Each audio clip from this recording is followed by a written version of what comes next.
తెలుగువారి number 1 choice Telugu matrimony. నకిలీ మద్యం కేసులో పరారీలో ఉన్న నిందితులను పట్టుకునేందుకు అధికారులు ప్రయత్నాలు ముమ్మరం చేశారు. ఇప్పటికే ఈ కేసులో మాజీ మంత్రి జోగి రమేష్, ఆయన సోదరుడు రామును అరెస్ట్ చేసిన పోలీసులు కొత్తగా కేసులో నిందితులుగా నమోదైన వారిని అరెస్ట్ చేయడంపై ఫోకస్ పెట్టారు. నకిలీ మద్యం తయారీ కేసులో కీలక నిందితులు మాజీ మంత్రి జోగి రమేష్ ను అరెస్ట్ చేసిన ఎక్సైజ్ పోలీసులు మిగిలిన నిందితులను అదుపులోకి తీసుకోవడంపై ఫోకస్ పెట్టారు. ఈ కేసులో జోగి రమేష్ ను A18, రమేష్ సోదరుడు రామును A19 నిందితులుగా చేర్చారు అధికారులు. ఇదే సమయంలో మరొక 5 నిందితుల పేర్లు కేసులో నమోదు చేశారు.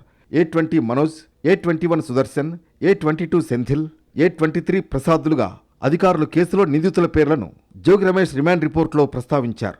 దీంతో నిందితుల సంఖ్య 23కు చేరుకుంది. జోగి రమేష్, జోగు రాము ఇద్దరిని రిమాండ్ రిపోర్టులో భాగంగా విజయవాడ జైలుకు మొదట అధికారులు తరలించారు. అయితే సోమవారం మధ్యాహ్నం ఇద్దరిని విజయవాడ జైలు నుంచి నెల్లూరు జైలుకు తరలించారు. జోగి రమేష్ అరెస్ట్ సమయంలో విజయవాడ ప్రభుత్వ ఆసుపత్రి దగ్గర ఉద్రిక్తత చోటు చేసుకోవడంతో ఇక్కడే ఆయన ఉంటే ఇబ్బంది అని నెల్లూరుకు తరలించినట్లు సమాచారం. కేసులో కొత్తగా నిందితుడిగా చేరిన A20 మనోజ్ను అధికారులు అదుపులోకి తీసుకున్నారు.